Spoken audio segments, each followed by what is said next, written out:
High বন্ধুরা, তোমরা কেমন আছো? আশা করি সবাই খুব ভালো আছো। তো প্লিজ আমার পুরো ব্লগটা দেখো, আশা করি তোমাদের খুব ভালো লাগবে।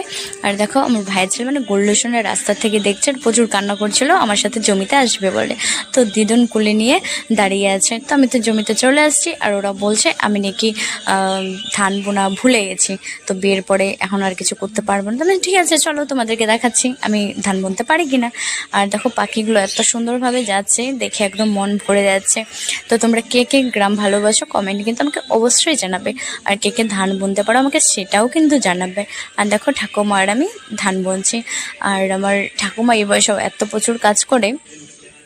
তো আগে টুকটাক আমি সব জমির কাজ কম বেশি সব কিছুই পারি, তো এখন আর করা হয় না, কারণ শ্বশুরবাড়িতে তো জমি নেই তাই। আর দেখো, আমি জলে মানে যখন হাঁটছিলাম আমার পাগুলো এত ভারী হয়ে গেছিলো, আমি ওঠাতেই পারছিলাম না, কাদো মাটি না তাই।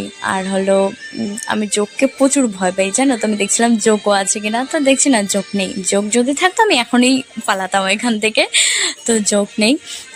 তাই দেখলাম। আর হলো, আমার জমির কাজ করতে, জানো মানে কৃষি কাজ করতে যেটাই বলো, আমার খুব ভালো লাগে। তো দেখো, আমার পিছনে যে গাছগুলো দেখা যাচ্ছে না, মানে এখানেই আমাদের একটা ছোট্ট নদী আছে। তো বিয়ের আগে প্রতিদিন সবাই মিলে 2-3 বার করে স্নান করতাম। তো আমার জলে ভিজতে, নদীতে স্নান করতে খুব ভালো লাগে। তো তোমাদের কার কার ভালো লাগে অবশ্যই কিন্তু জানাবে। আর ভিডিওটা যদি ভালো লাগে লাইক কমেন্ট শেয়ার করে।